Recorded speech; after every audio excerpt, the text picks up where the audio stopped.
that's underway, and we'll take the lead on doing that. And I think there's also some PSAs and other kinds of material that's already been generated, and our job is to pick that up, improve it, you know, make it fit for the big island, and then get those out. But it's really getting people to understand what's around and how easy it is to move that critter around, and how important it is to watch your potted plants and that kind of thing.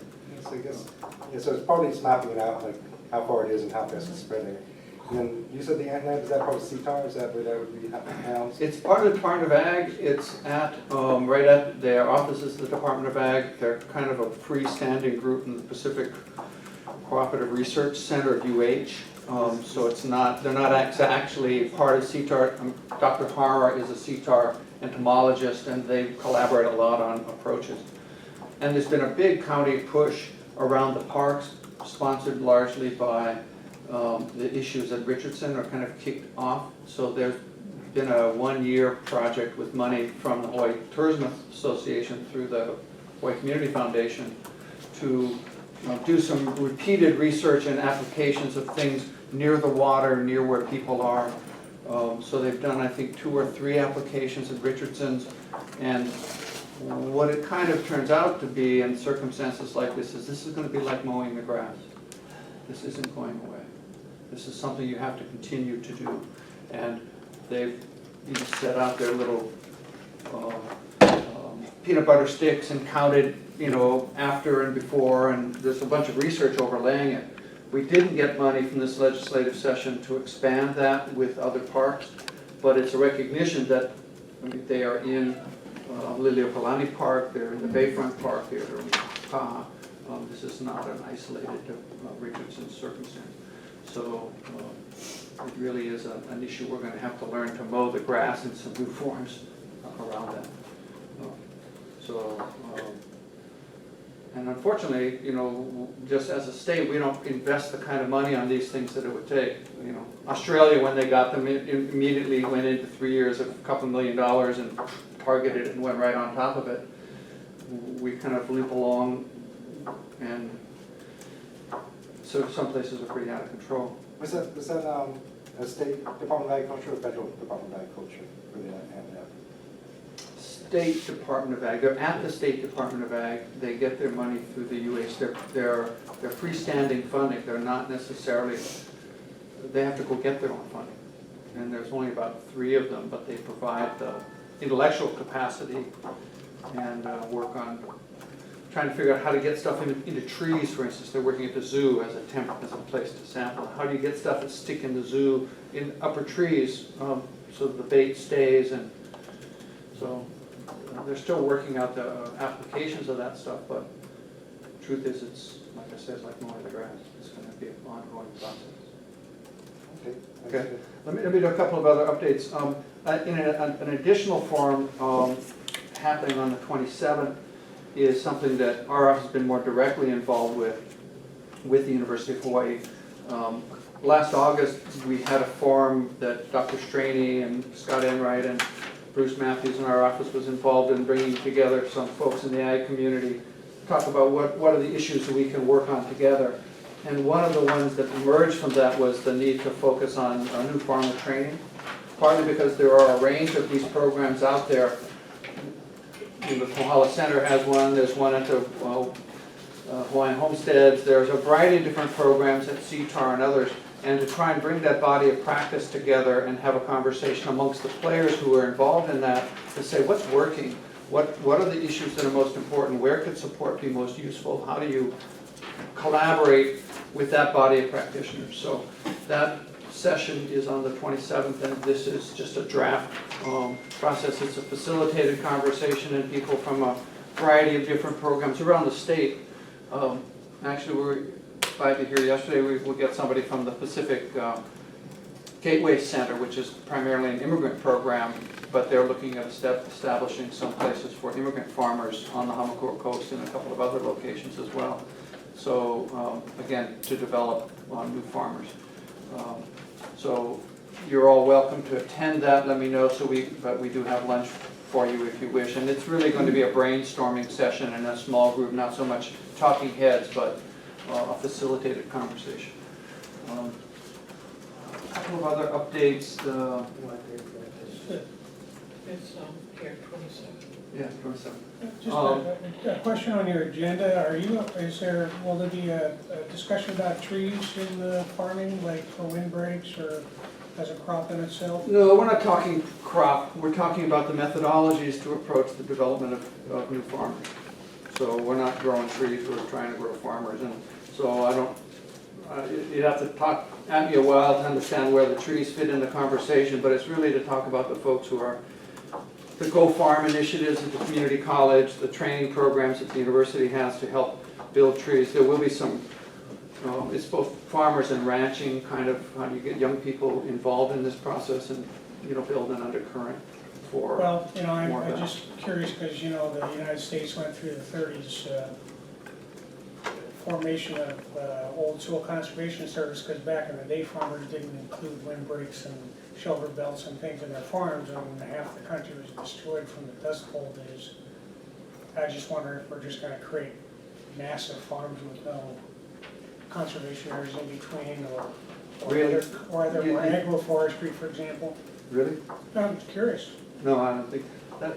I mean, you're doing a planning, I'm just curious, you're doing a planning thing, it's good to get the whole picture out there so they can make totally informed choices. I think they're trying to move the average age of the farmer down from the 60s down to at least the 40s. Yeah. So I think it's really trying to see if people can look at it as an economic, a viable career, a viable life choice to go ahead and do any farming at all. And part of that training is going to, obviously, there are the skills and practices of the best management practices for ag. We're not on the best management practices at this point in time. We're on how do you develop the programs to attract and develop the farmers themselves.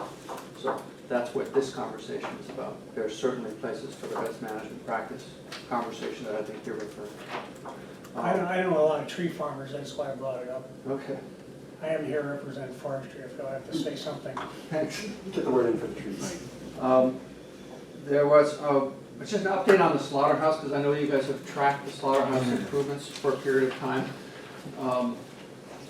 There were 3 or 4 contracts let at the Hilo slaughterhouse using state funds, and the county became the administrator of those funds, helped to develop the specs and the like.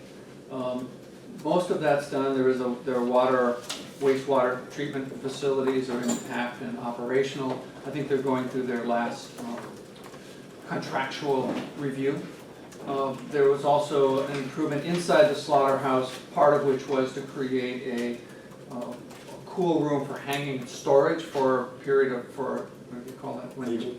Aging, thank you, for aging. So that's been completed, and again, kind of going through the last of its contractual refinements. The last piece of this is the rendering plant, and the rendering plant is looking to commission in October, so it's still a ways out. They're still working on it. There is an active working on it, but it seems to kind of come and go by the contractor. He's got until October. We've started to have conversations with what's the outcome of that rendering plant and what are its uses and what could you put it to use as.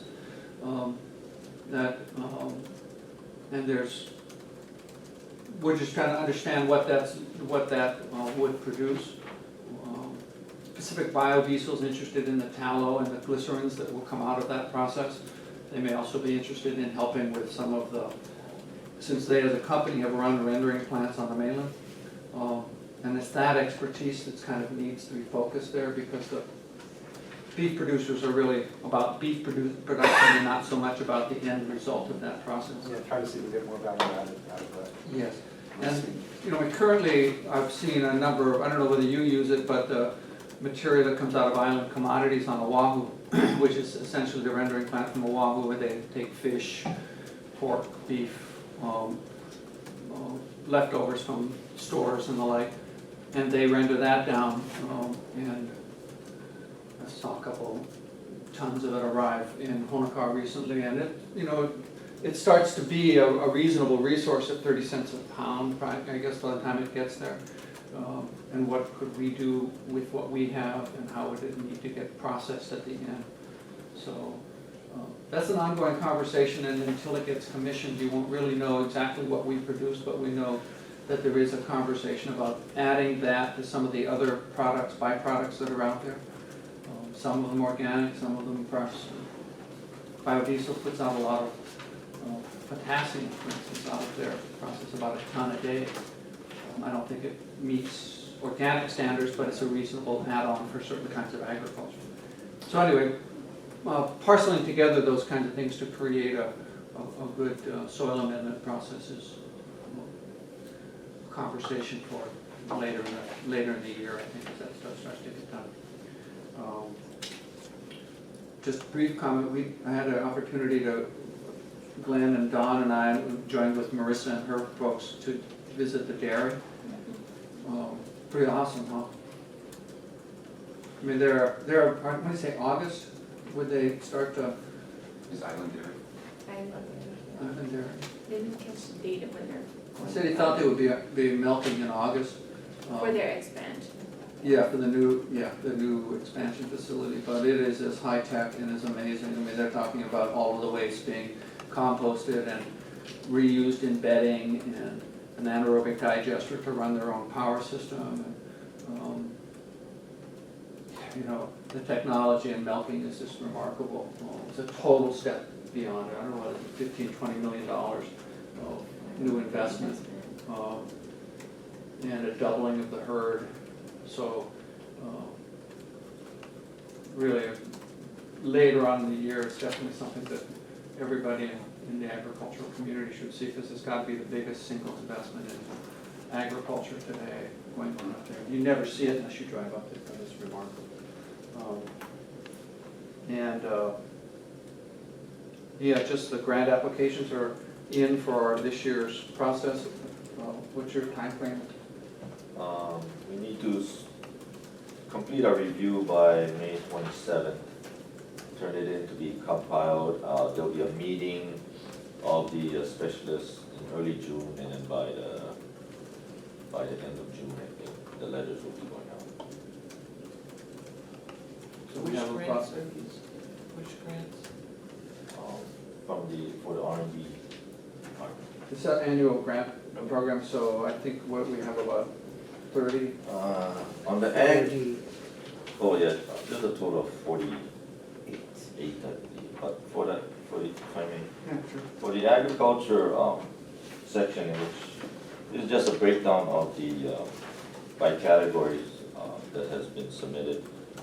Research, there's 5 proposals valued at $70,647. Marketing promotion, there's 6 proposals worth $100,927. New farmer training, there's 7 at $123,769. None for post-harvest value, 2 for collection and dissemination of information, worth $35,000. So a total of 20 proposals and a total of $330,343 that they're seeking. And what's the total that is going to be distributed? The budget hasn't been. It's about 185, I think, what it was last year. Okay. In that range. Thank you. So we've got some hard decisions to make, but those are, that's some interesting ideas. Any further updates? No, I think that's, The next one's kind of an update too, so I don't know whether, what is that? the update on the public works, I don't know if we got a letter from you back or, Yes. we sent the letter out. I don't know. Yes. Okay, so we should get a letter back. Just yesterday. Oh, okay. So that's on that 203. And this is the format it was provided, so instead of trying to, in a short time frame, we just. What Neil Erickson did take your questions and then answer them one at a time. And apparently those answers had to go up to their corp counsel, who came down with their particular take on the answers. And so you've got the more official response to them. Sorry we didn't get that out to you earlier, but we'll take any, if you have other ongoing questions about that, please formulate them and continue to go back and forth with Public Works. I'd say, since we're just getting this right now, there's not too much time we can really spend on it, but I'll probably put it on the agenda for next meeting, so I got to read it. That's probably, I'm sorry, I know I chased him a couple of times and then finally got him yesterday and goes, oh. I'll send it to you. Well, that's why we have to read that kind of Yes. spark that to happen. That's fair. I think it's a long one. Go on. Just a suggestion that at some point, perhaps it's this or maybe it's the next iteration where we compile, it'd be good to provide this as outreach to the ag extension agents, to the soil water conservation district, folks who interface with farmers who might be wondering about how this is going to unfold. This would be a useful educational FAQ to folks like that. At some point, we should pursue that.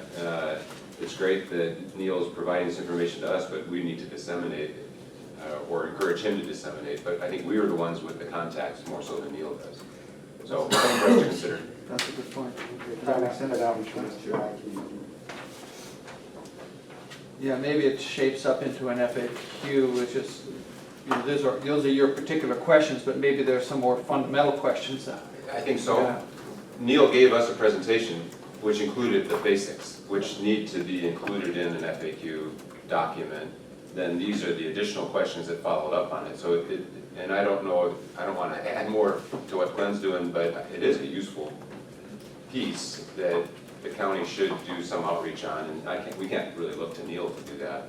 So if there's a way for us to assist, that'd be great. Right. I think what they would say was, because the answer in many cases is it depends. Yes. Right?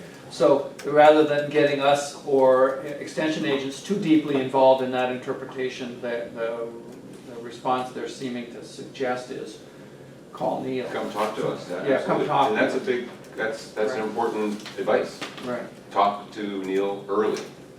Right, and that's what he said to the group, Absolutely. absolutely clearly. And So that might be the first thing on the FAQ, you know. Go in and talk to Neil before you build anything, you know, when you're just thinking about it, and then he can help you. yeah, And then here's some other basics about the program. yes, I think that's a fair statement. Thank you, Chair. Okay.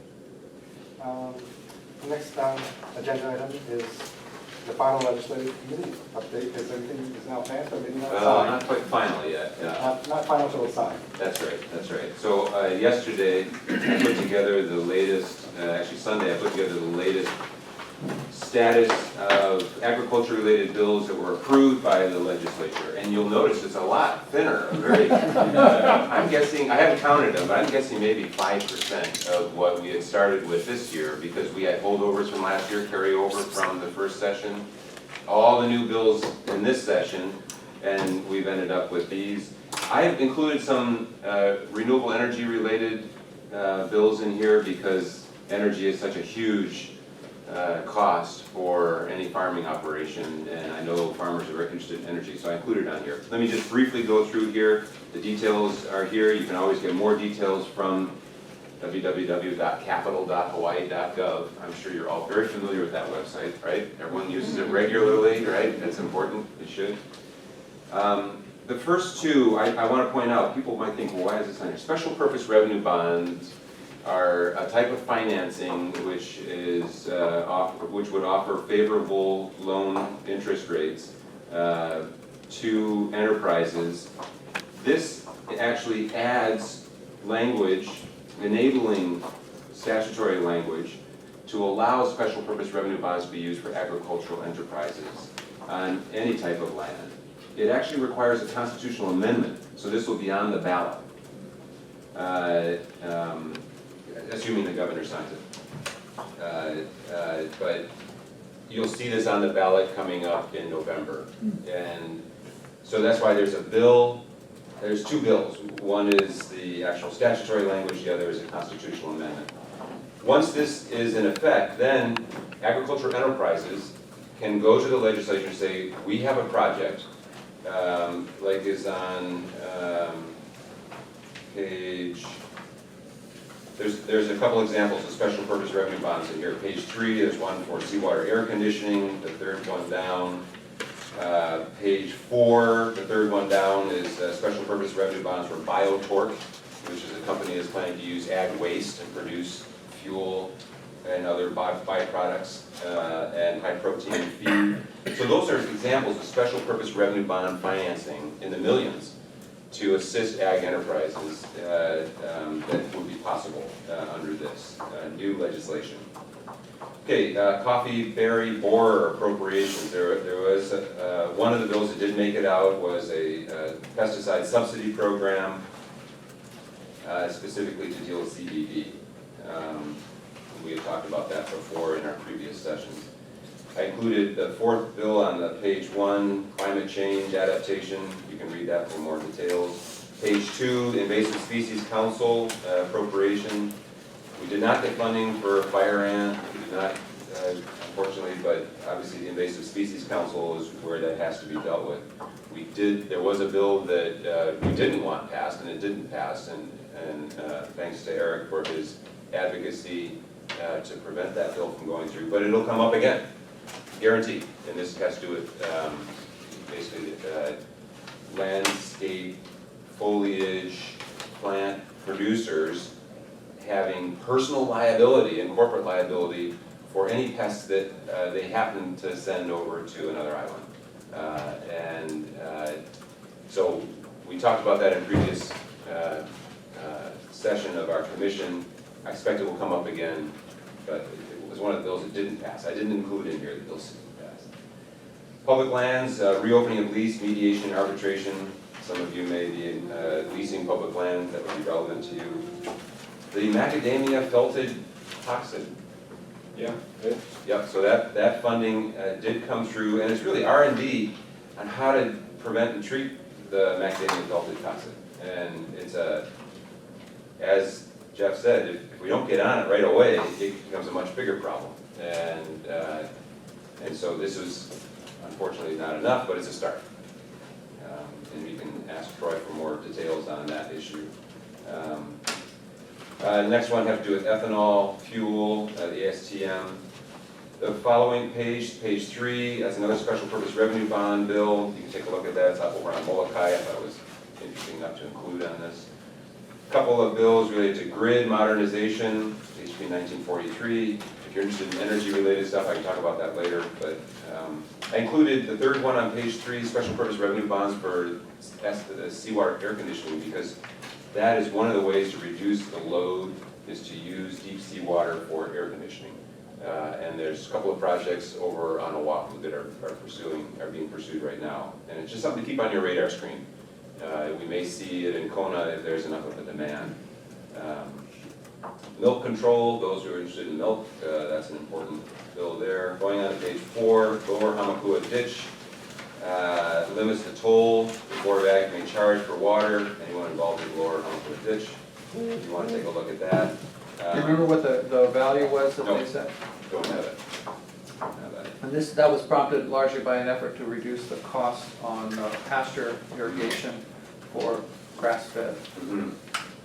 Which is an initiative they're really trying to push in that area. So, IAL, Qualified Ag Cost Tax Credit, and that's clarifying the amount that is available for tax credit. I mentioned the third one down, BioTorque, if you're interested in that. It's an interesting project, but we could find out about it another time.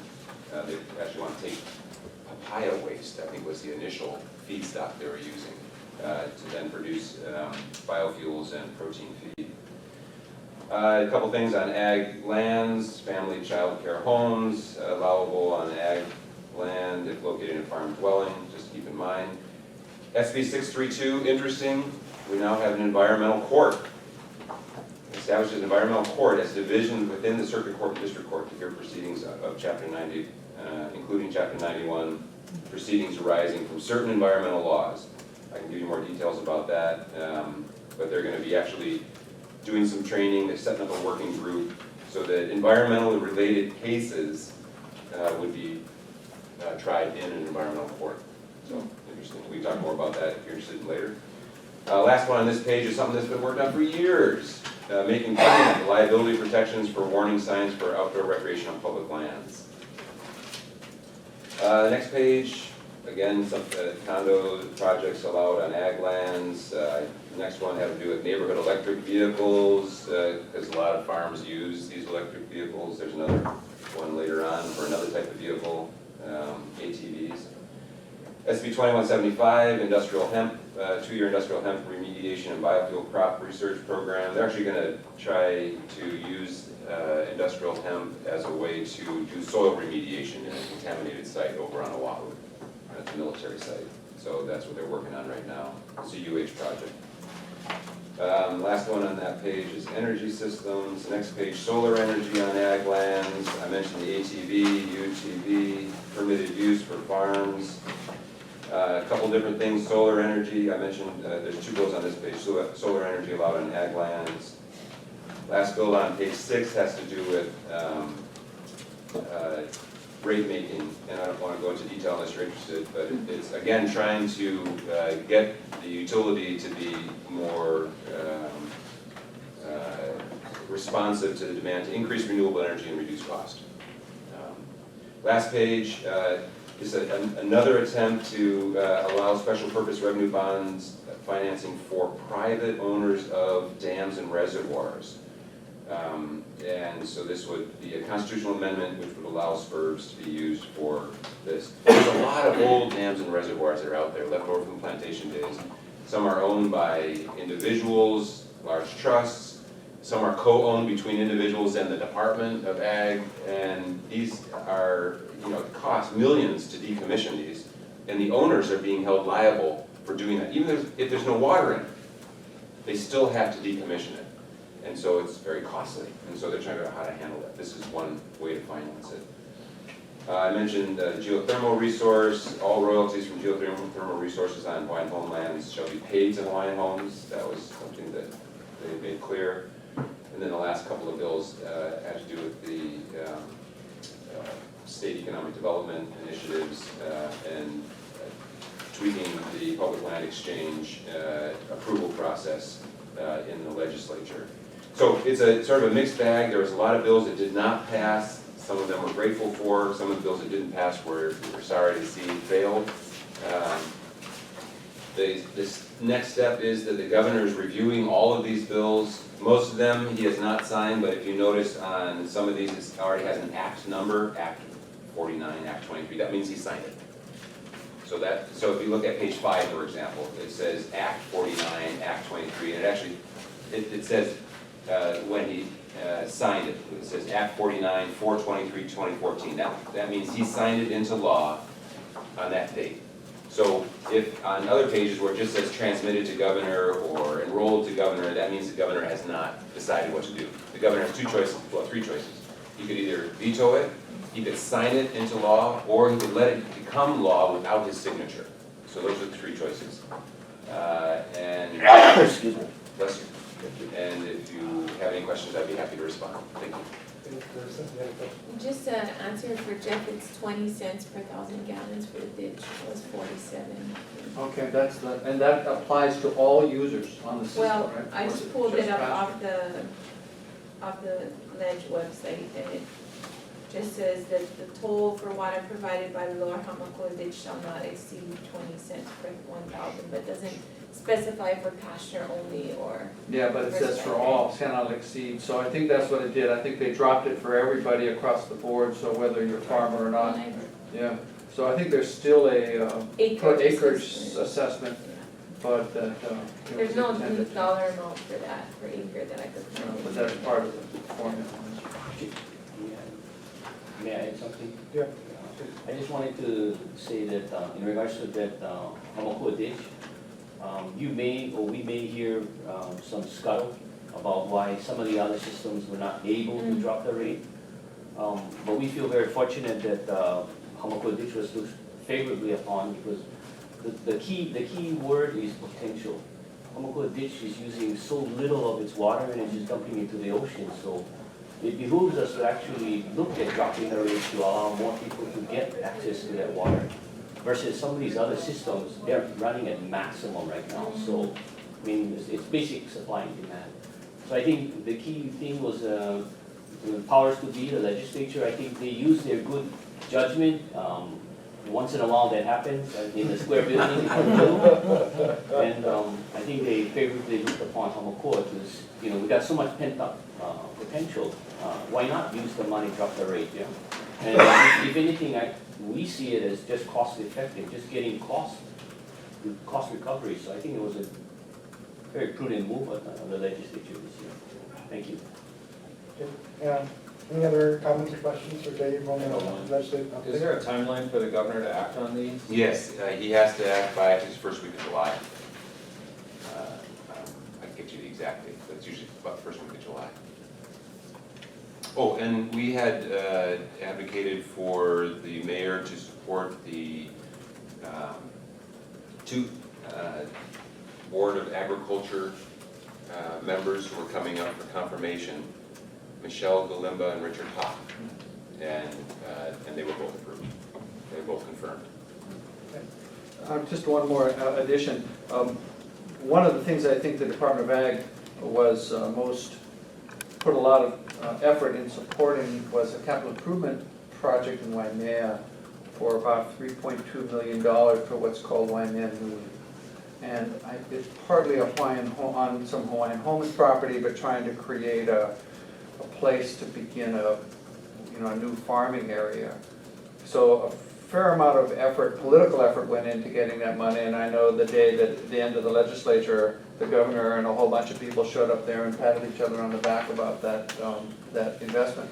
One of the things I've learned about that, though, is that the actual water demand, the location of it is outside the water delivery area for the existing Waimea water system. And so it would have to be added into that, and the question is whether or not that, if it goes forward, how much water is it going to use, and does it compete with Lalomilo and some of the other folks? So there's an effort to try and do what has been for years on the table, which is a new reservoir, 1.3, I don't know how big, reservoir in Waimea to add to the capacity of that. So that may be a follow-on to this, but I think some of the Waimea farms are particularly excited about expanding that. It's our best ag land in one of our most productive regions for ag activity, so it makes sense. It's just still got a water piece that hasn't quite found its feet in as well. And just, I did not include CIP funding in here, which I could do. I could provide a list at our next meeting about CIP. And I did not include resolutions, which could also be related to agriculture. So these are just the bills, not appropriations. Okay.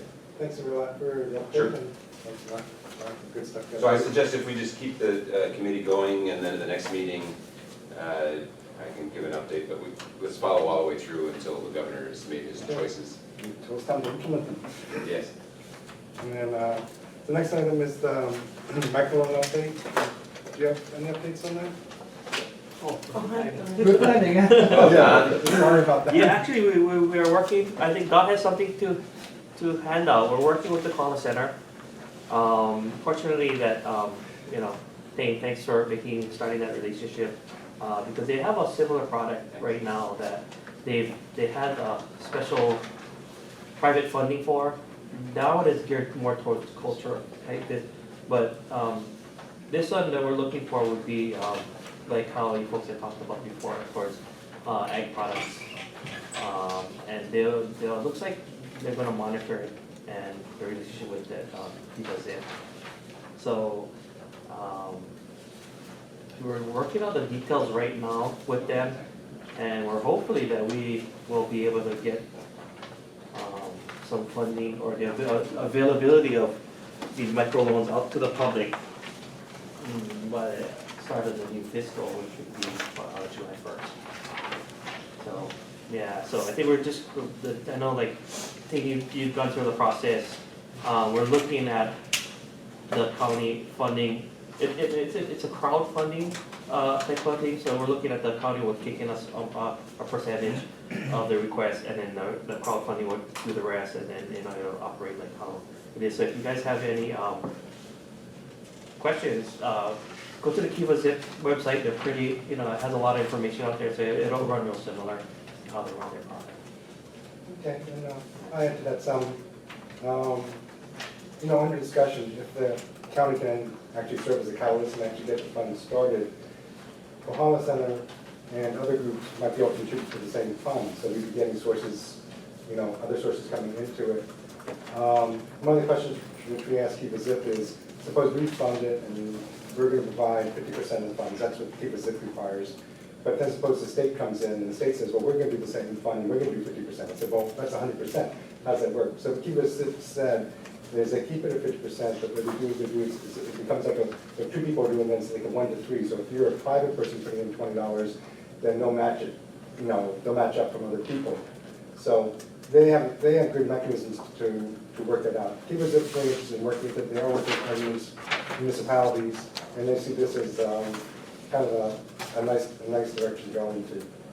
And so the hope is that if this fund gets going, it's partly going to be funded by the people on the island, partly funded by people around the world, and then also have a way for people, not just to say like the ACF, the Culinary Federation, they get extra money. Sometimes they say, hey, why don't you kick something in? Go to the Brew Festival, why don't you kick something in? It's a place that can keep on going.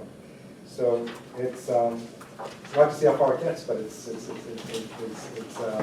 moving forward at this point. Is there anything else on it? How does somebody apply? I mean, how would a small farmer apply to a? Small farmer will apply, you have to get listed by Keep a Zip, so Keep a Zip does all the vetting and all the administration.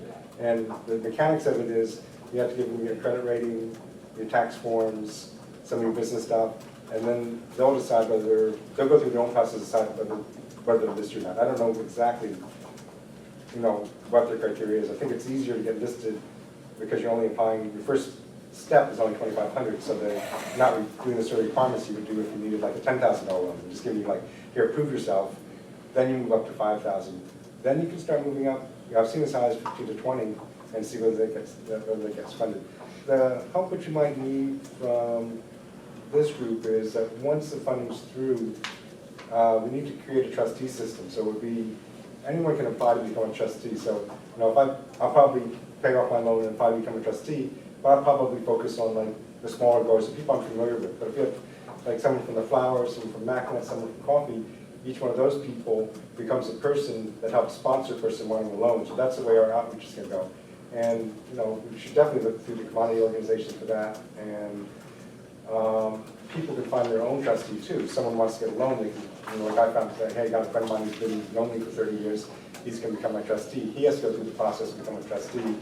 The primary way of keeping track of this is if you're a trustee and all your loans are going through, then you're going to be a little bit higher standing if you paid off your loans. So what keeps it in check, if you're a trustee and you let anyone come by the loan and you have like a 80% default rate, they're probably going to step in and do something about it. So that's kind of the way in which they govern themselves. It's kind of self-governed, but there's an infrastructure on top of that. And so that's it's looking very promising. I think Kohala Center was real excited because it matched their program really well. I think I think both the county and Keep a Zip is really happy because they have a professionalism working with this stuff already, and they have a way to expand it. So I'm hoping that once we get into July and we have the funding's available, then I'll probably start doing some work on creating a trustee system. I'll probably join up to be a trustee myself to begin with and encourage anyone here and anyone in your groups to go ahead and do the same thing. Okay, So there are no limitations on what the money can be spent for. It can go to buy new equipment. It can, new buildings or structures or. What you do is you put out what your loan is for, and if that's supported by the crowd, then you get it. So and not all of them do. If you put out a loan and people say, hey, that's not viable, then it's actually pretty well figured out. People won't put their money out. They're actually I think they're fairly savvy because the worldwide default rate is like 15% or less, and they can actually break it down with a lot of numbers. We can see if we can't get our county to be like one of the top. We can beat that. So you can ask for whatever you want, but if it's not viable, people won't support it. You won't get your money. Oh, I guess the other thing is that you only have a certain amount of time that you can get funded in. It might be like 2 months. If you can't get your funds in 60 days, then it's pulled. And you have to come up with another idea. So that's another thing too. You can't just leave it until it just happens to be done. You have to actually, go out and try and get, probably like 20% the money coming from friends and families to join into the Kiva Zip and, join the community. So it's got a real strong draw to bring people in. And the hope is that this is indefinite. In theory, the Kohala Center figures if we start off with, $25,000, that in the course of 3 to 5 years, you might actually generate $250,000 worth of money into the island that's being spent on agriculture. So, any other questions? I would just recognize the chair for his leadership in this process and for bringing an idea that seems to have gotten some traction. We'll see where it goes, but you've done a great job of leaving the breadcrumbs and having people pick them up. All right, well, thank you. The second is, I just wanted to initiate a discussion on sustainable ag revenues. I was looking like, where does agriculture actually tie back in, looking at from the county perspective of where the revenues come from. So I looked, some of the stuff is looking at the GE tax, some of the stuff is looking across the nation about where does money come in from ag, because if we were not so clean on getting money from the GET. And one of the things that came up to me that was particularly interesting is maybe 25% of the money that's ag generated actually is coming in through what's called intergovernment, transactions, which is basically grants that come down from the federal government to the state government and then finally make it all the way down to the county. And the new farm bill is in, there's a lot of things in there, there's a lot of other programs that aren't being looked at all that well. I had a chance to talk to Scott in person, in this private conversation, and Scott's Department of Agriculture with the state level. He said the state wasn't paying all that much attention to it. They'd like to, but they didn't have someone who's a point person.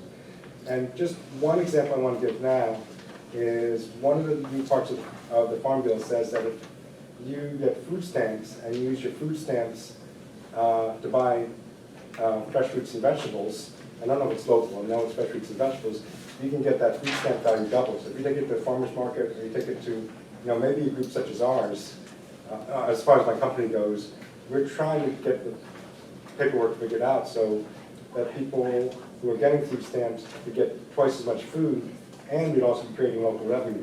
So these are the things which, kind of heard about it, kind of read like a blurb about it.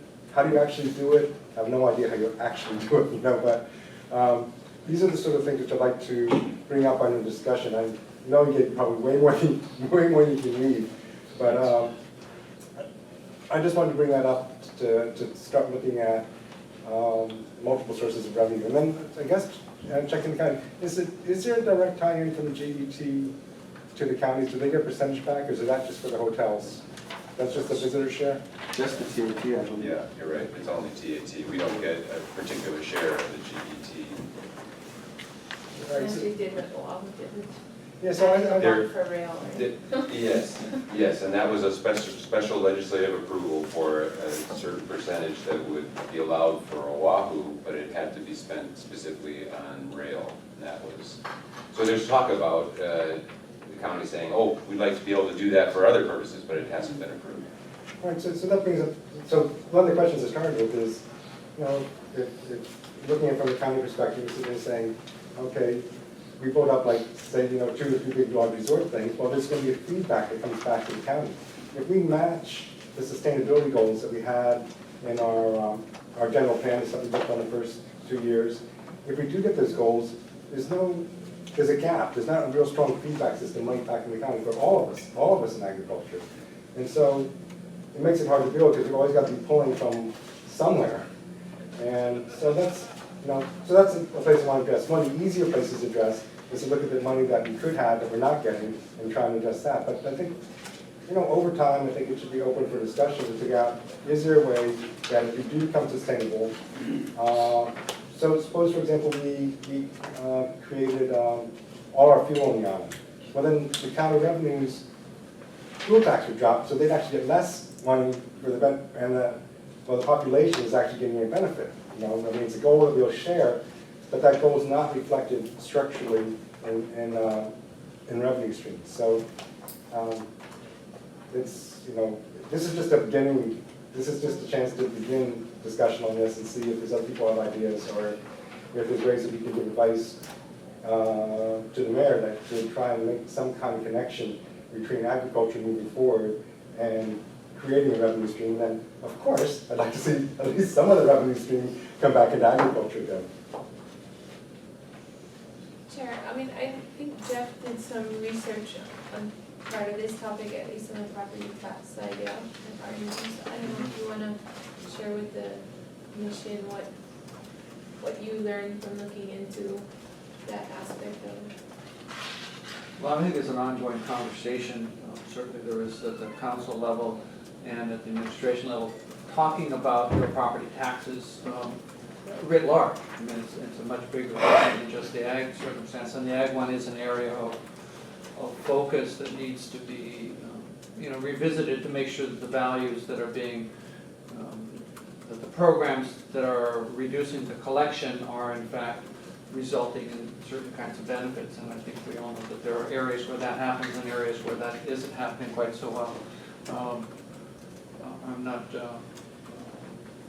But I'm not quite sure exactly how that fits into this conversation, except to say that I think in a lot of cases, agriculture generally is riding on the economics of other portions of the economy. It's not that somehow, and then the question is it, whether it's the water costs that we're charging from the state and the subsidies that are coming to that, or the subsidies in real property taxes, or all of these different things have pretty significant benefits to the agricultural user and costs to the broader coffers, I guess. So I'm not sure how your conversation about revenues is aimed at resulting in additional cost reductions or riding that boat somehow. I'm not quite sure where you headed. I think the first place to head is to pull in larger scale money and start that challenge going. Because one of the values of having rural people, one of the advantages of having agricultural people is you're eligible for a lot of funding from the federal level and possibly from the state level. But it does have a pecking order to get down to here. Like just because it gets to the feds doesn't mean it gets to our state. Just because it gets to our state doesn't mean it gets to our island. But one is to look that way. The second is to explore if there is some ways that we are becoming more so self-sufficient on the island. We are reducing costs as an island, and we are getting social benefits there. Is there some way that can is there a way to create a revenue stream back into the county to feed that? So it becomes like a hotel. You go to another hotel, well, you create a revenue stream, so you can go ahead and have some people working on creating the next hotel.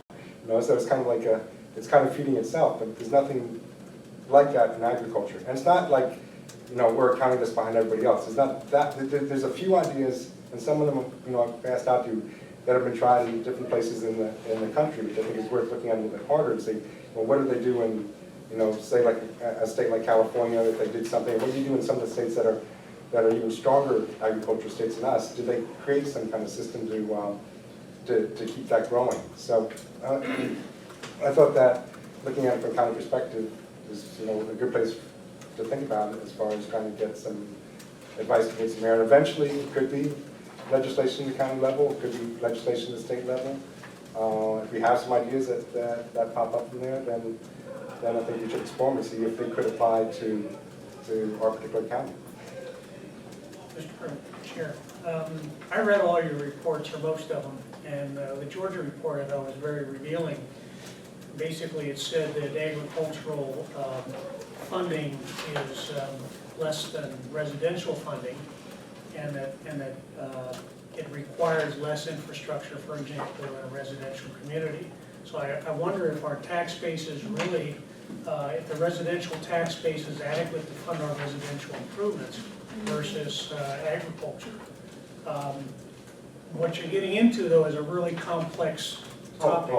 And if you recall early on when we passed or when the mayor agreed to fund through the R&D department, agreed to fund soil and water conservation district advisors and go network with the farmers at $200,000, $300,000 a year. The original proposal was that taxes from agricultural lands would pay for that because the agricultural community is benefiting from that communication and that networking. I doubt if separate funds have been set up at the fiscal level to make sure that ag taxes go back in ag, because again, it's complex, but it might be interesting to evaluate who pays more taxes and gets less benefits versus who pays less taxes and gets more benefits, just to understand where the equity is and where it's not. And then we can maybe explore some of these more difficult issues that you're bringing up. But I think it's a good start. I like the idea. You know, if you pay your taxes, I mean, Boomer's been arguing about that for years, you know. We pay taxes and we don't need any roads. That's a residential issue, but maybe we need to look at our tax system at the council and the administration level in that kind of context. So I think a lot of your publications were good at Okay, yeah. tweaking the brain on that. Yeah, that's just to kind of, you know, I haven't had a chance to read it yet, but the Georgia study is looking at, I'm just going to really, you know, simplify it, like, if you have a 1,000-acre ranch, you're paying like 20 cents an acre for it, it's not getting any roads, stoplights, speeds, theft, any protection at all. You have a Kakria development, you know, you might be paying sky-high taxes, but the amount of support that you're getting, you know, you gated community, you got police, you got fire, you got a lot of services coming in.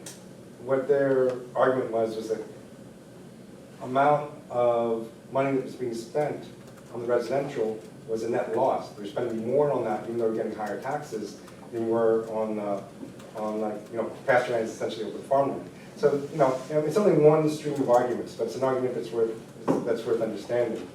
And so it was evaluating, you know, where revenue comes from and where it streams back to by by agriculture, basically versus residential. These become more and more important in areas where you got, you know, cities encroaching on the agricultural land. So that's where the arguments go back and forth. Is that you get more revenue, but it costs you more. So you actually let this development go through, but now your coffers are going down instead of up.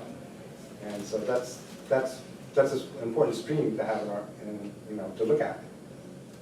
Keep in mind that that's ameliorated a little bit by the policy, the tax policies that give you lower taxes for a certain kind of ag use versus highest and best use. So there are policy decisions that have been made that allow ranchers or farmers to pay less taxes. And that policy, I think, is based on we want to encourage a certain industry versus another, for example. We want to encourage native forest, for example, which gets a tax break equal to pasture, things like that. So that's a balancing thing that also needs to be looked at. Okay. So yeah, I'll probably just try and keep this on the agenda and see if anyone, you know, wants to add to it. And myself, I'm probably going to focus a little bit more on stuff that has to do with you know, fresh fruit and vegetable programs. We're active in, you know, being able to take food stamps now, being able to work with schools. All these things are coming up and could be good markets. You know, it's local market development. Okay. Next point on the agenda is actually the presentation. Okay, so we got a presentation on SHAC and May we take a break so I can set up the system? sure, you can make call the base back in the year. Take a break too myself. Right. All right. All right. Hey, Rod, I wanted you to name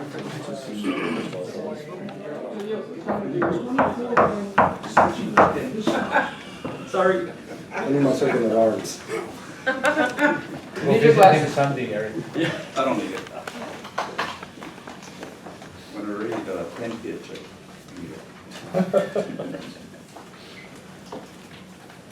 Okay, Jeff asked me to put together this presentation on SHAC, or Synergistic Hawaii Culture Council, because he thought the organization was very unique, and that it is a coalition, and Hawaii has always had a hard time to get various associations to work together.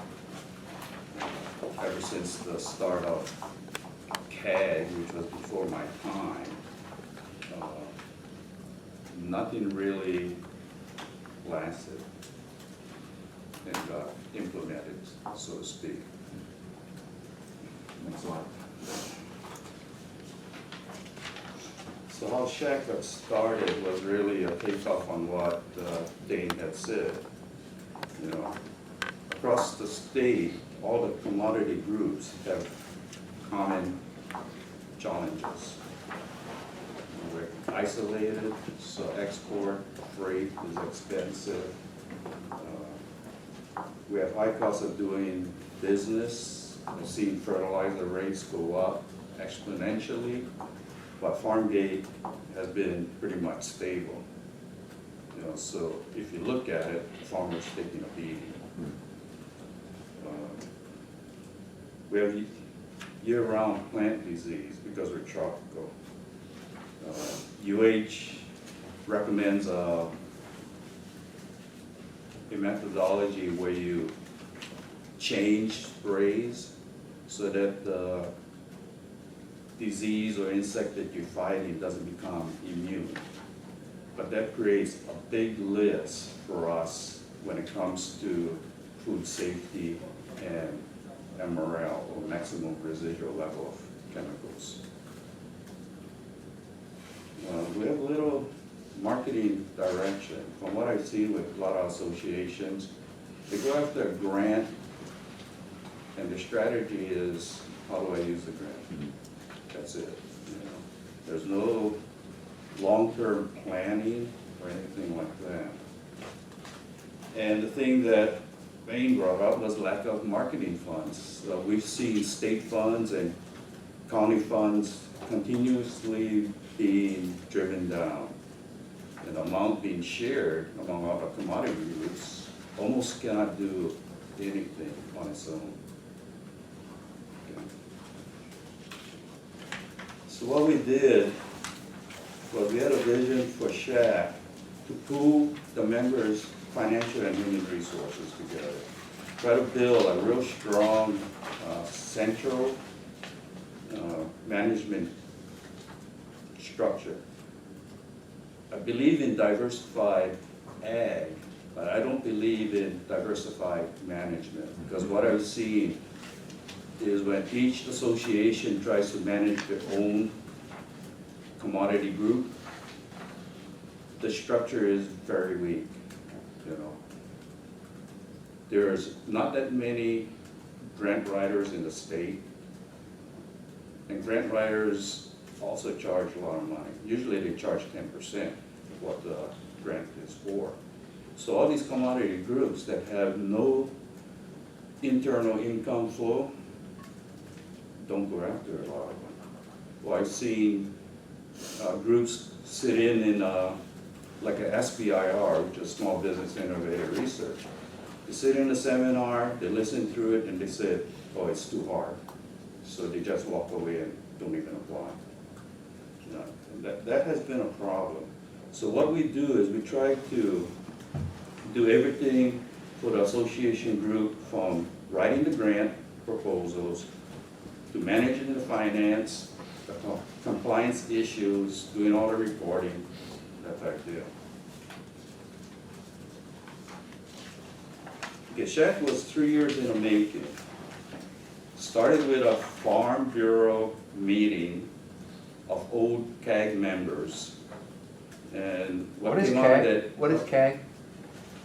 I'm not really sure. It was before my time. You may know. Commodity Advisory Committee. It was a subset under Hawaii Farm Bureau Federation. It was to try and get better membership participation through the commodity group organizations, and to help the board of the Farm Bureau to drive policy. So the meeting was held at the Farm Bureau in Honolulu. The Farm Bureau. But what came out of it, and what I've seen a lot of the commodity groups do, is when I ask for a strategic plan, I get a vision. You know, it's just a concept of what we want. So it has no planning background behind that as to who's gonna work on it, where the funding's coming from, and what the action it will take to complete that vision. So Ken Kamiya, who was president of the papaya industry, and I really came up with the concept. I said, we have to concentrate on giving the growers some visual concept that why the joint association is making a definite benefit. It has to be a tangible benefit. A lot of them think of policies, legislation, not as a benefit because they can't see the intangible long-term benefit that something's going to happen. They need to see immediate return on investment. I'm a director of the U.S. Agricultural Export Development Council, which is nationwide. Every November I go back to Baltimore for conference and workshop. And I lobbied for 3 years trying to get USDA Foreign Agricultural Service to make a commitment that if I bring in more agricultural groups, they up the ante. So they pledged $500,000 if I could do that. So we got incorporated, got our C6 status, and we started this coalition with 3 founding industries: papaya, nursery, and the coffee industry. And these are the associated, the commodity associations that are members. Our bylaws with SHAC says the membership shall be a association that represents the bulk of your commodity group. Okay? And only one per commodity, because I didn't want any contention and infighting once we got the structure started. Question, can you, why did you go with a C6 and not a C5? It's just because most of the members are just businesses, and we just became a legal business. I didn't see any advantage of being a 5 or a 6. I was cheap. I knew how other associations were set up as 6. So really, I wrote my own RRS exemption. I didn't go hire a CPA or anything. You know, almost got caught being big-headed because I was wondering, hey, where's my exemption? But the exemption came in. And that was one of the reasons. Because we started from almost nothing, you know. Until we got a grant in, there was no revenue coming in. Because the revenue for us is really, the industries have to pledge 10% of the grants I get. Okay. I hold them to it with the marketing grant, but I don't hold them for the task grant or the technical assistance type grant that solves problems like the CBB or other issues. That's probably only about 5% that we get. The 10% is not for just writing the proposal, no, it's for managing the finance, doing all the compliance work, everything. Okay.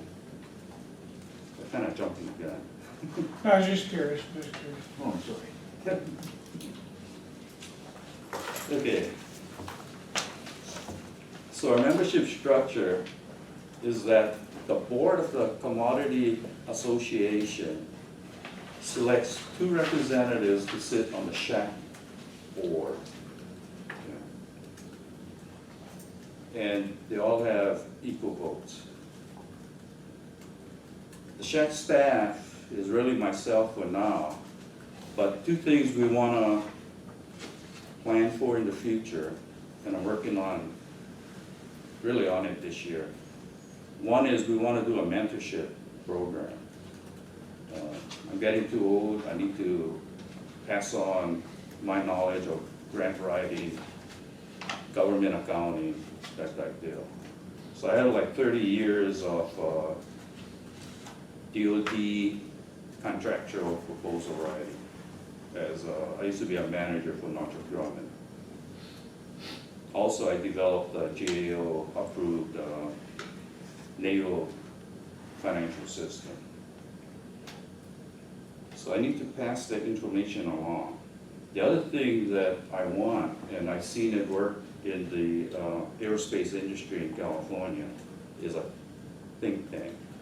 You have the academic world sit down with the industry to determine requirements, especially in research or even in learning. You know, one of the things we came up in San Diego was the computer science majors were coming out, great programmers. They couldn't write a user manual, and they couldn't write a design document.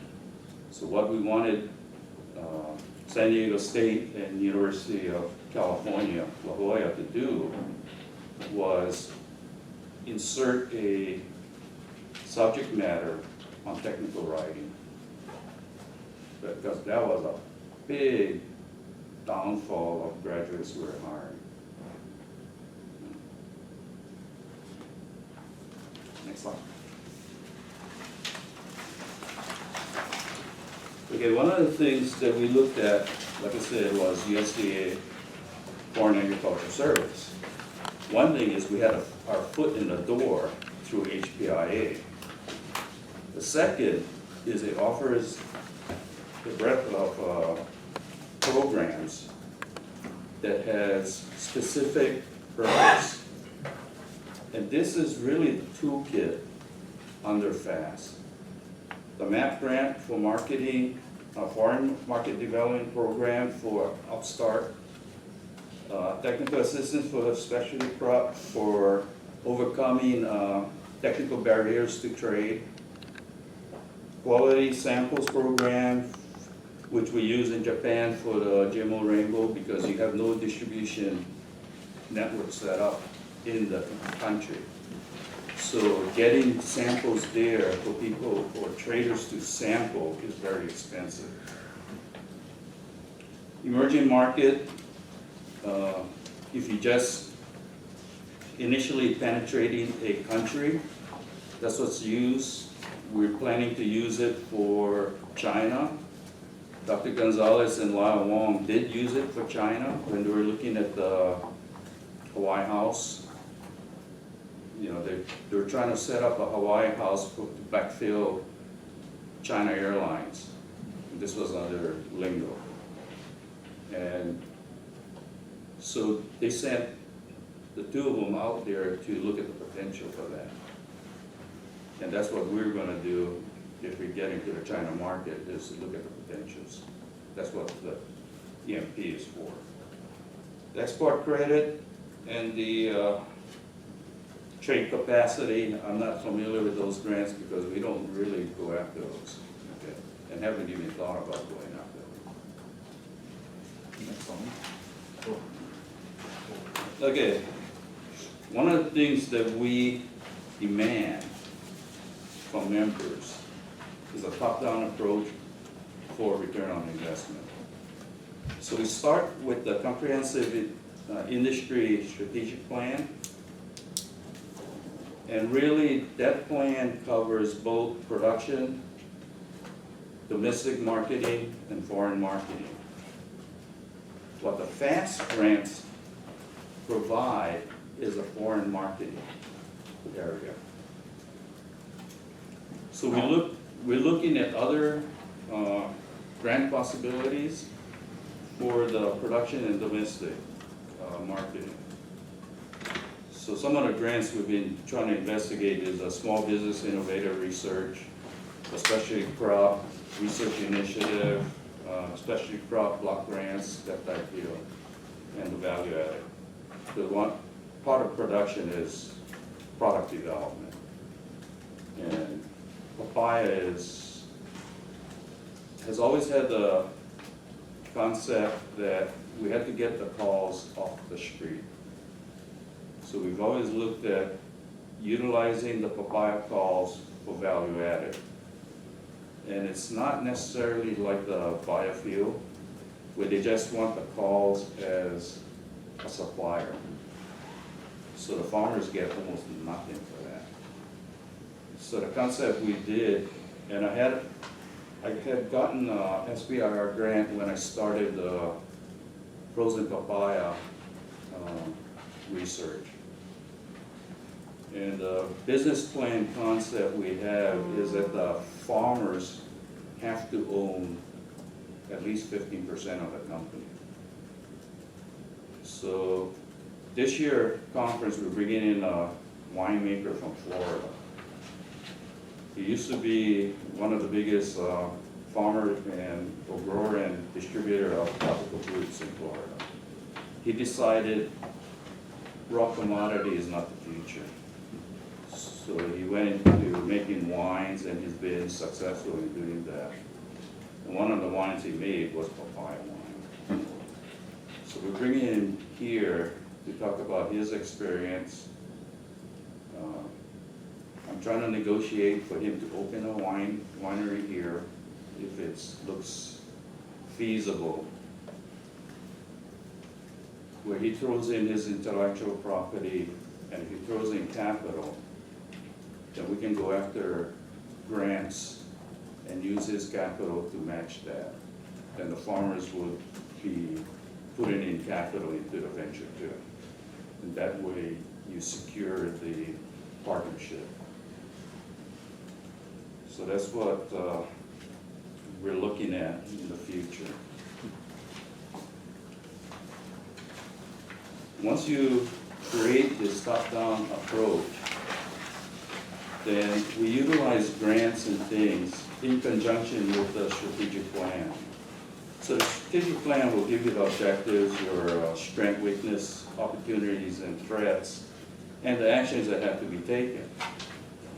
From that strategic plan is the grants and other projects, which I call more of a tactical business plan. Then we look at the constraints or weaknesses that we're trying to overcome and the opportunities that may be available for us. Create the activities within the grant to satisfy that constraint. Get the expected results and the metrics and evaluate it against your original objectives within your strategic plan. So that's how we approach grant writing.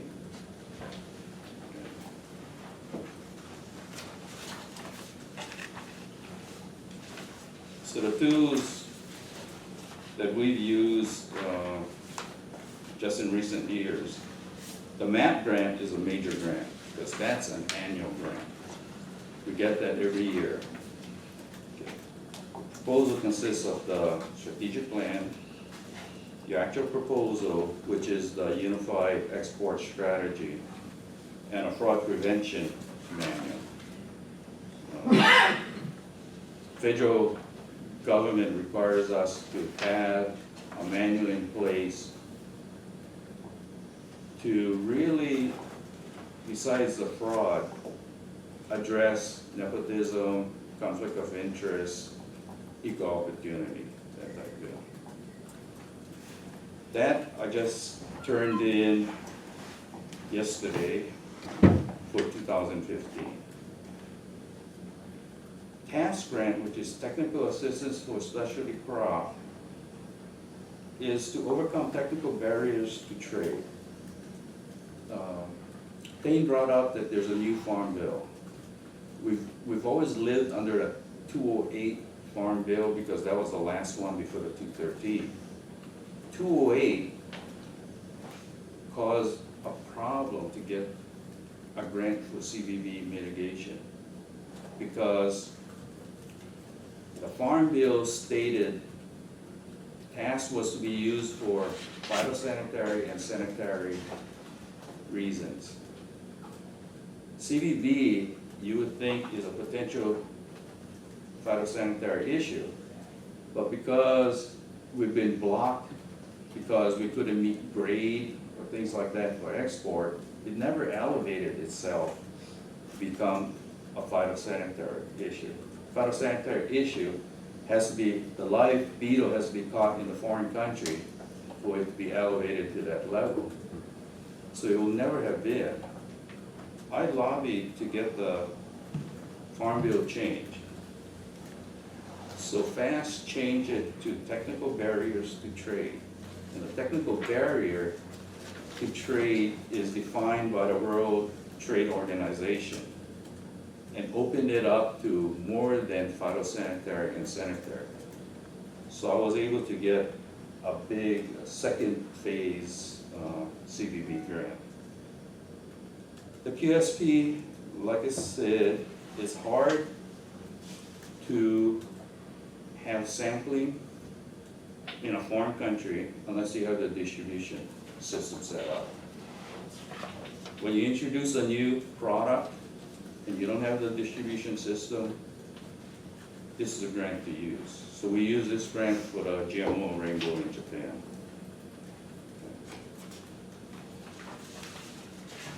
Next slide.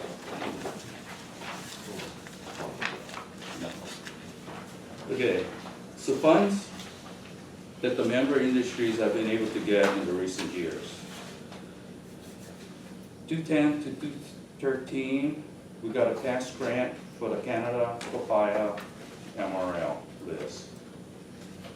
We piggybacked onto the blueberry and hops industry to get our MRL list in Canada. What's MRL?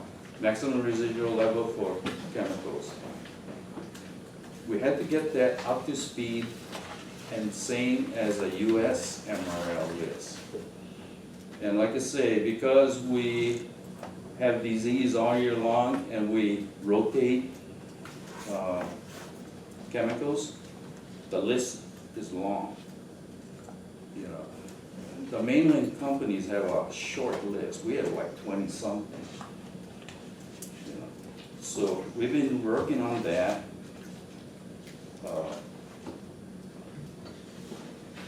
We got a task grant for the initial CBB for $330,000. 213 MAP marketing, we got $500,000, and we got another $500,000 this year.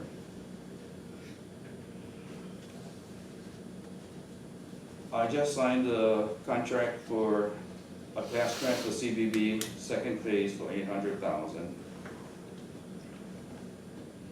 I was told yesterday that we have another task grant to deregulate the rainbow papaya in China, and that should be approved.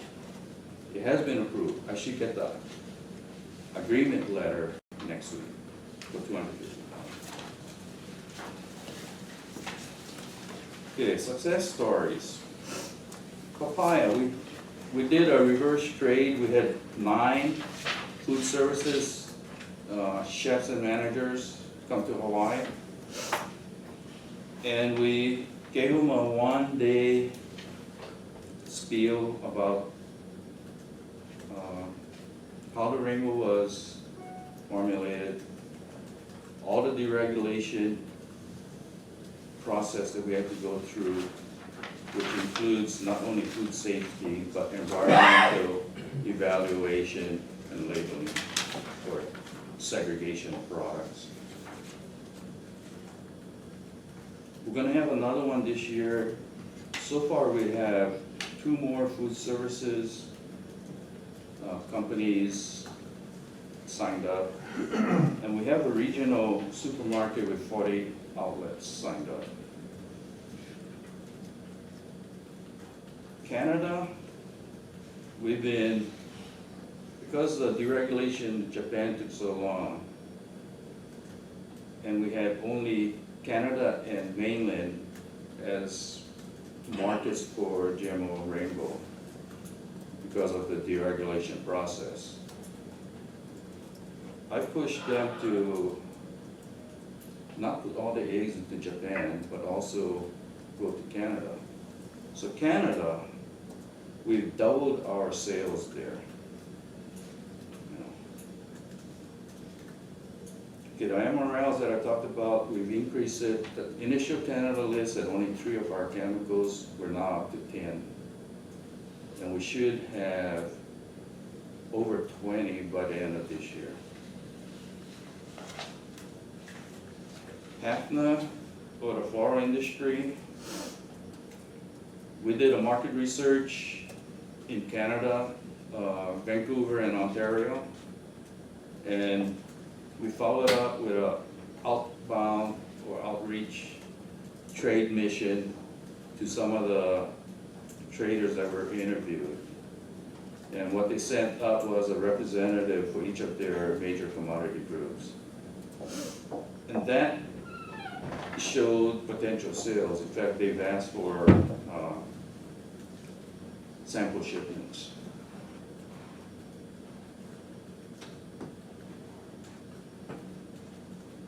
Okay. Coffee had a reverse trade mission, and that was successful because that was a 30,000 event. A Toronto buyer bought 450 100-pound bags of green bean, so it's about 500,000 in sales just from that one event. CVB, initial commentaries, testimonies from farmers in tax zone 8-4 seems to be that it's been successful.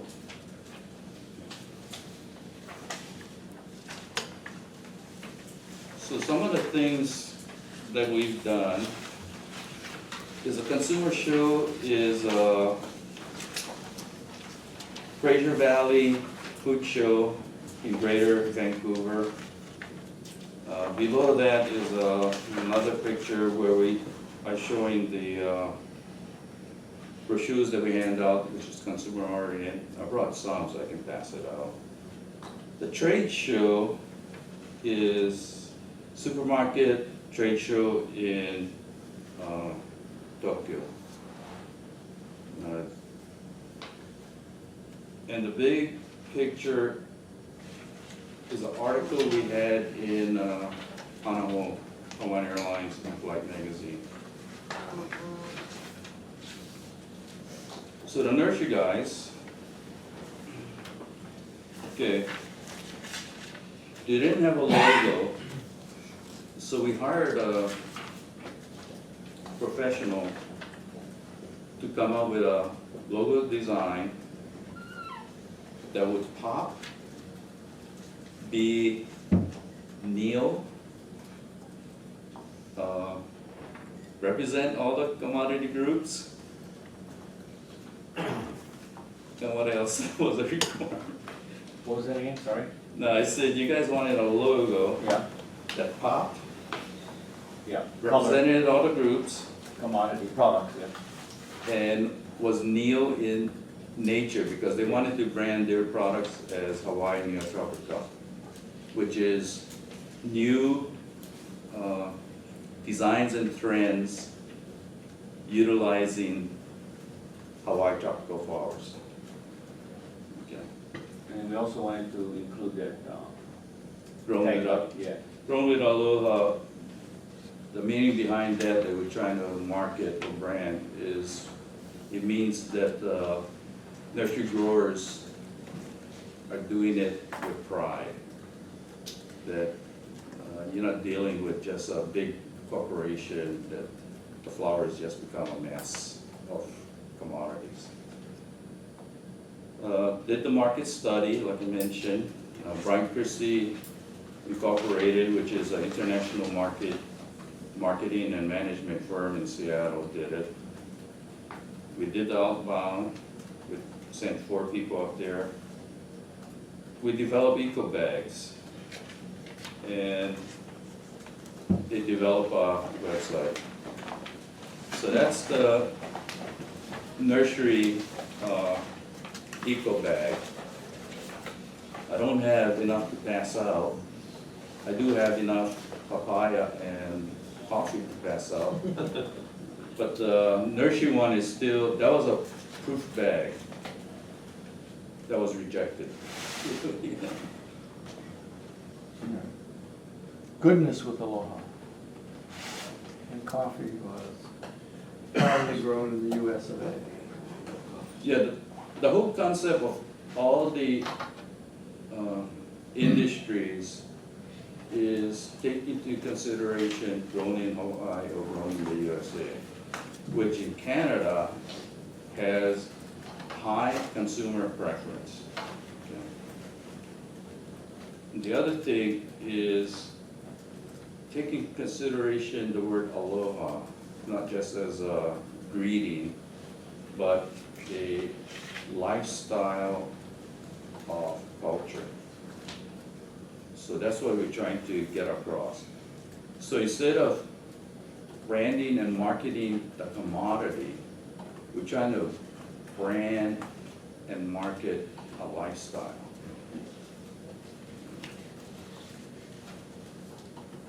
Okay, that's all.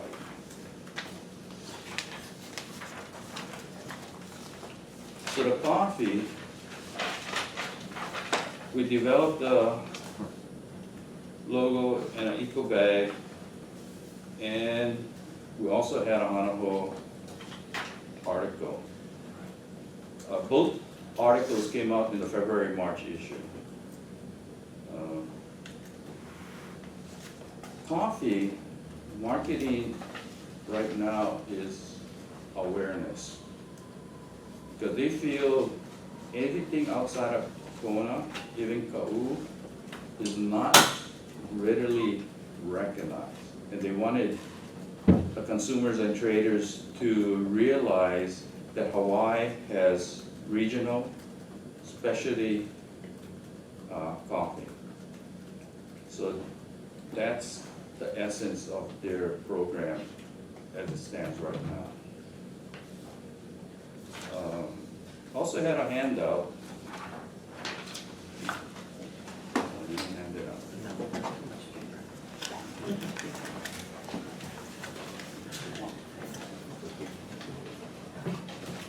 Jeff, you can pass out all the bags. I'm sorry I didn't bring that many, but I only brought 12.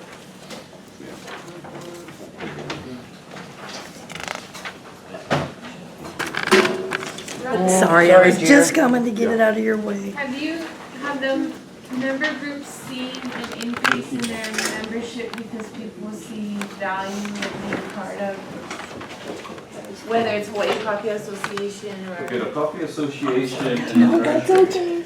I really wasn't. they're fairly new members, okay, so we haven't seen that. Okay. Papaya, at our conference, we've increased growers' participation in our conference from probably about 40 to 120. Wow. And we've increased our voluntary production contribution that the growers and the plants contribute to the association. They contribute 6 meals, 6 meals per pound, I think it is.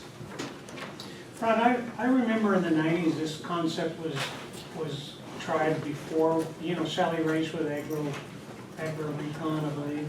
Sally from Kona, I know she tried to get several commodities together in a larger group, just from sheer numbers, power numbers kind of a thing. Do you know whatever happened to that, or are they still out there? Or? See, I didn't come back to the States until 90. Yeah, okay. I was born here, but I spent all my adult life really on the mainland. Because I went to University of Washington, got a math degree in numerical analysis. Didn't have computer science that day. I just wanted to, because I kind of provoked you to do this conversation, I just wanted to make the point aware. I mean, part of what I was trying to, what Ron's done is tried this very difficult process of getting people to cooperate amongst each other. But by doing so, because SHAC represents not just one $10 million organization or group, but a series of, I don't know what your total value is. About 140. About $140 million annually. You make yourself more credible in the funding organizations. And so this is really about, I think, what Dane was saying earlier about the challenge of making ourselves available to the funds that are out there. And that's what SHAC's collective efforts trying to do, so you actually have more standing when you stand in that room and put down your piece, because Yeah. you're representing these multiple pieces. There's three things most reviewers will look at when they review a proposal. One is the breadth of your membership or who you're representing. Okay. The second is the success stories you've had in the past. And the third is the contributions. That's why we really need and depend on state and county grants. For every 10,000 of state or county grant that we get, allows us to get 80,000 in federal grant. So really now, the project is a $100,000 project. Because all I pledge is 25%.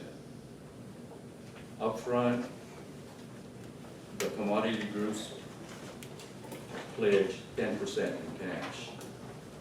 Because my feeling is if they don't contribute in cash, they have no commitment. And I don't want to feel like SHAC is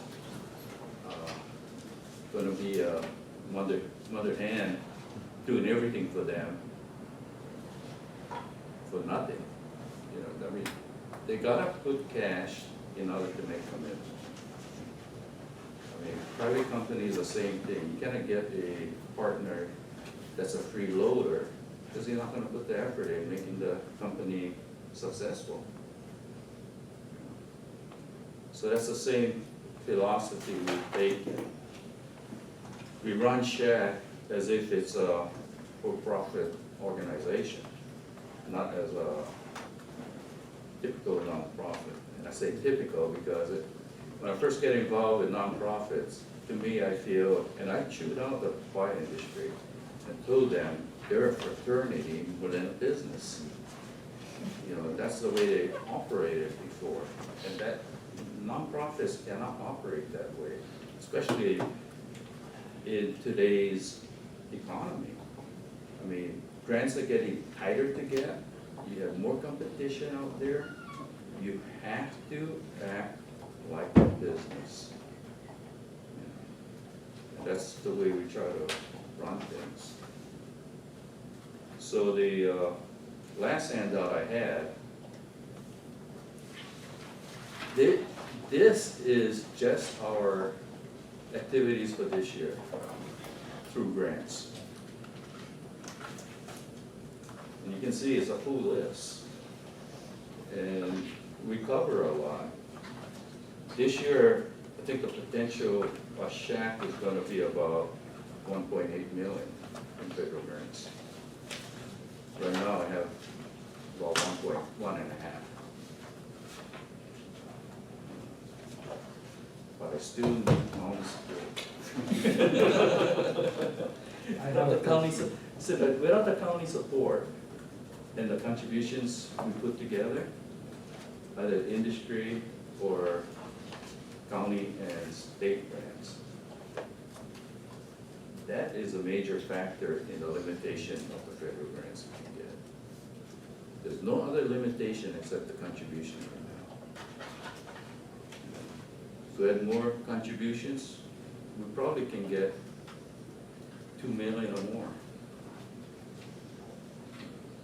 Because the success stories have been substantial, and it is a return. So now you're looking at the balance of the trade issues, right? Exports versus imports. The more we can export, the better that balance is, and the easier it is for the Congress to sell that grant program. Because this is a foreign export or trade organization. So the better you can make the agency look, the better it is to get the Farm Bill portion allotted to you, the better it is for you to get money. Really right now, SHAC is getting, I think it's an overachiever, and that's what I'm worried about. because the amount of export that we do to warrant $1.5 million doesn't compare to US Potato and the export they do, and they get $11 million. So we get more than 10% of US potatoes. So- Eric, you're on the board of SHAC, Yeah. and so the money that the county gives the Flower Council, that works in the, as part of this match. The effort to, As a part of Support. contribution. And the marketing effort, you guys, you've had a strategic plan, for 4 or 5 years in terms of your flower strategies. That strategy is supplemented by and facilitated by what SHAC does for you folks, is that? yes. Actually, SHAC requires us to be internationally export oriented. If we cannot do that, we cannot participate with Foreign Ag Service. That One slice of well, for grants. USDA, right? There's many slices right in this pie. But we went for low-hanging fruit. So Foreign Ag Services, you have to be a commodity that exports. And everything you do gotta be foreign driven. But that doesn't mean you cannot benefit marketing domestically or marketing in the local economy, like buy local type. But that cannot be the focus. The focal point. Yeah, you gotta focus on international. So when Rod put the 3 groups together, it was again, the 3 guys that were strategically ready to join. They were exporting already, they had statewide organizations formed, we were compliant in our nonprofit status. And so he felt the timing was right, so go. I mean, we needed a minimum of 3 too, so. Yeah, so like nursery, they were exporting to Canada, but it was really done by an individual basis. So that's why I needed the market research, because we had no assessment of the market. We needed a third-party assessment of the market for us to figure out how we're gonna attack that market. And part of the things that came out was this CITES issue for endangered species, especially as it pertains to orchids. So raiding the forest to get your species or varietals.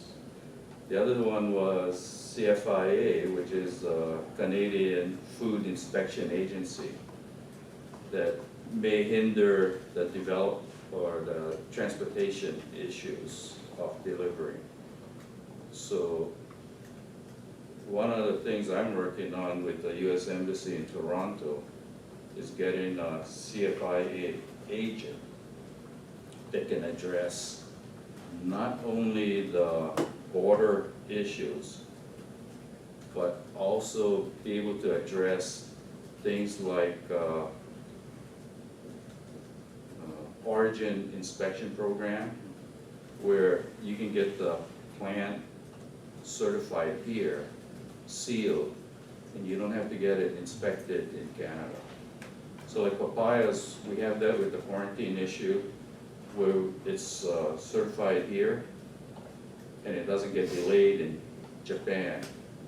You know, because all of our commodities, especially the raw commodities, is very fragile, and they have a limited lifespan. So the longer you keep it in the delivery cycle, the shorter it's on the shelf for the consumer.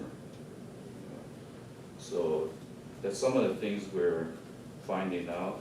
The program, I think, is good because it gives you insight. Like,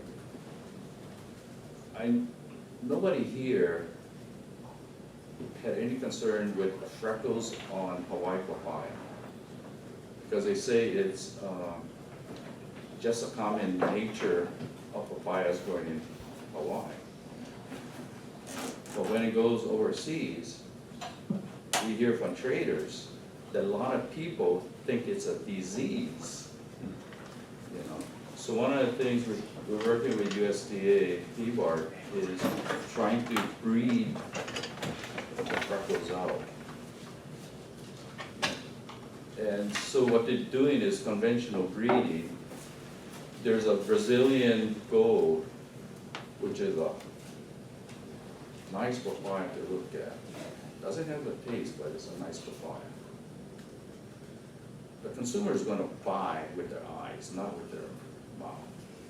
Because they can't taste it in the market unless they take a bite out of a papaya and put it back, you know. So they're gonna look at it. Once, when I was on the mainland, I stood at Ranch 99 in Irvine, which is Southern California. Stood there for a half hour, 45 minutes. All the buyers were buying the Brazil, even if it's next to the Hawaii, same price, everything else. So what you say here is that, oh, our papaya tastes better, but so what? If they haven't tasted it, they're not gonna buy it because they look at it and they think it's disease. You know, and that was a big issue, so that's one of the projects we're trying to do. And I've been telling PBART, because I don't want them to put it on the back burner and just do it when they have free time, is I made it a point for 3 years now in the MAP grant that it's a marketing issue. Okay. The consumers have said that they think it's disease. So I keep telling PBART, if you want, we can go after the task grant. Because we're overcoming a technical trade or barrier to trade, which is consumers' perception of your papaya being diseased. Even if it's not disease, it's a perception issue of the consumer. That's why I like the 213 Farm Bill, because it opened up the avenue of what you can get the grant for. Before it had to be a phytosanitary. That will never be a phytosanitary because it's only a perception issue. And there's no live bugs involved. So, you know, that's what SHAC is doing. It's very impressive. Thank you very much for your presentation. That was very impressive. Yeah. Are the SHAC looking to expand and add more commodity groups? We are, but like I said earlier, members have to be the association that represents their commodity group. Okay. Well, obviously macadamia and tropical fruit both fall into those categories. Yeah, see, I haven't worked with McNuts for years. Before, the only co-op I could find was a thing on Hawaiian Bulls co-op. But I heard that there's a new co-op that's more broad-based. Well, we were trying to revitalize the Hawaii Macadamia Nut Which is the old Association. one. Yeah. See, so if that co-op represents Hawaiian Bulls, Mauna Loa, Hamakua. It does? Yeah. See, now you're eligible, but before, when we first started, I don't think that co-op was available to even be considered. Can you share your articles of incorporation with us? So, or your bylaws, so we can take a look and see if some of our commodity groups might be interested? No, I asked the board. Sure, in the Can you do spirit that? of collaboration, right? Sure, of course. I'm just a management consultant, just like the first page says. I don't have that authority, to tell you the truth, but I can, Eric can bring it up with the board, and they can vote on it, to release it. Okay, are there any further questions? I think I just wanted to just add, I wanted to thank the county, the R&D department, because like what Rod is saying is, and we have, you know, Glenn New coming on board. For our groups, it's very, very critical for us to be able to come to the county R&D and to apply for grants. More so than I think even the county realizes. The funds that is set up under the mayor's budget is critical in regards to administration, but for us to actually take this Ag Advisory Commission And then what Rod is doing with SHAC, and to kind of just open the eyes of commodity groups here, just for the Big Island, just per se, for conversation. The county is and will be playing a more major role for us to grow our agriculture on the Big Island. Because when the county gives us money, not only we can use it to match, but more so, it's a validation that this is important for many, many people on the Big Island. And it sets the stage for Department of Ag. Because the Department of Ag right now, you know, we're trying to get their attention, and we try not to make this political, but it's getting very difficult to keep their attention. So we really need to keep the county with us on what we're doing. So I'm glad that we did this today, because I think it brings up you guys up to speed on what we're looking at for the future, where we are now, but the potential is really good. It seems very good. We just gotta convince Rod to hang around a little bit longer to get us into that mentoring program, so that, you know, we can tack in on his experience. His experience is invaluable right now. Yeah, our leverage is 4-to-1. For every dollar contribution, $4 in federal funds. That's the only way we could have grown to be over $1 million. Because there's no commodity group or a group of commodities that can come up to a 1-to-1 match. You know? So because I keep the contribution low, like I said, there's 3 factors. You know, that's why we have to have the breadth of growers involved, and we have to have the success stories, because our contributions is low. Potato contribution is 1,000%. For the 11 million they get federal grants, that industry is putting in 100-something million more. You know, and they've been very successful. It's one of the most successful groups. They have 3 commodities: raw potato, potato starch, potato flake. Guess which one is the most successful? Potato flake. They found in Africa that potato flake can be used in the indigenous cooking, not raw potato. They hit Africa heavy, and their potato flake is selling. You know? And that's what we're trying to do too. That's why we want to get into wine. We're looking into frozen papaya. Because to me, that's where the value is going to come from. Thank you. Definitely appreciate it. Really wrote the scale and the depth. Is there any other, I can go to the commissioners? And then, did you want to speak? Yeah, I want to make a few comments if it's okay. Okay. I wanted to let you know, I'm one of the 2 council members on the real property tax task force. And we're meeting at least every month, and we're focusing right now largely on agriculture programs and discounts. Our next meeting's on June 9th, I believe it'll be over that or here. And just, you know, there's a dedicated program, and then there's a non-dedicated program. There's also it's 10 years and 20, but the 20-year program is basically being phased out. Right now, there are 509 farmers in the 10-year program. The amount of sort of loss to the county and benefit to those farmers is over $2 million. In the non-dedicated program, which is a much looser program, you don't make a commitment, it's more even intent. The county is now losing over 26 million in revenues. The direction that we're going is, number one, not just in in agriculture, but generally try to eliminate abuses, eliminate loopholes, and really try to say, you know, what is our mission? What is the purpose and why do we give this group a benefit, and focus on where it is real agriculture.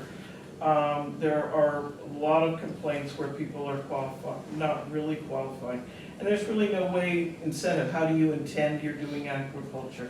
There are some requirements, 5 acres if it's pasture, different things, but we're moving towards tightening that up, or possibly eliminating that category and making another sort of a softer dedicated program, lesser years, easier to qualify. But I just want to let you all know, so what's going on. We haven't come up with anything. We've got you know, public members and others have tested, and the department members, but those are some of the issues there. We're also working on like maybe doing an enterprise zone. We're basically encouraging new businesses, and where it would reduce or eliminate their real property taxes, even if they were a lessee. So that would be passed on. So to give you a couple ideas on that.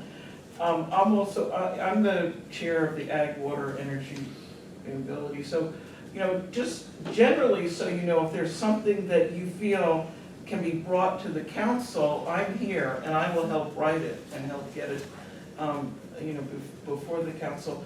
I have, am thinking of working on a bill about catchment and making it easier for people to qualify under catchment water. I did work on a branding bill, basically really emphasizing some of the points that have been brought up here, and there's that great bulletin that R&D brought out, just sort of value added in local products, and trying to look at, should we as an island have a brand, and trying to get that conversation going. You know, just as made in, you know, made in Maui or grown in Kauai, and other than just Kauai in general. And you know, I threw out, well, HIP, you know, Hawaii Island Produce and Product, or just sort of thinking about how much, if you read the information on that, how important getting that identification and people to look and have a relationship. And as you said, the preference is where it has some name recognition, or in Japan, it's always bring it, and they want it to say where that little gift is. Right. Sort of, you know, what can we do in that? I also, in my office, we focus a lot on grants. And I have a newsletter and I get information out, and it not just, you know, for a county, but where we feel people in the community or nonprofits could take advantage of those and helping, or even with Waimea Nui, getting contingency funds there that they can use for their ag park to help expand and broaden the, it as an entire community effort. So I know we just got some kind of letter from someone saying that we were using those grant sources more than anyone else right now in the, either in the county or in the state. So just to, if you have any ideas, or just sort of to stay in communication. You all are often meeting while we're often there, and so I don't get in here. I am trying to, you know, promote things that aren't just, you know, different adverse positions like this Ag Forum, and how we can all work together. And I really agree with getting the county to be supportive, and how even where we're giving, I worked with the Orchid group and was giving them money and suggested they do, you know, that 2014 be the, you know, the orchid year, and do a calendar and have an orchid month by month, and they are doing that. And in fact, then I had some money going to them, but they found that they had enough interest, they didn't need even the money that I was offering, and that they were really good. So, so I just want to let you all know sort of some of the things that we're doing, I'm doing, and come, you know, be more demanding of us. You know, we can do presentations, and we can, you get it out on the television 5 times. I'm always trying to be, how can we get the entire island to be part of the conversation? and more informed and more stakeholders. I think the great thing about the Waimea Nui program is they'll have over, 400 lots, 5,000 square feet or less, and that they'll help with all the infrastructure and the information and getting, the greenhouses and have the support, and that whole, people wanting to be there as part of that community, not just for that product, but being able to market and market together, and how they're doing that, so. Okay. Anyway, that's just, thank you for. Thank you for your extra comments. The next meeting is going to be June 17th in Pomona. I won't be on the island, so probably attendance, I think he's the vice, the real chair. And I guess, the call for adjournment, I just. No Okay. objection. There's no objections, the meeting is adjourned. Okay.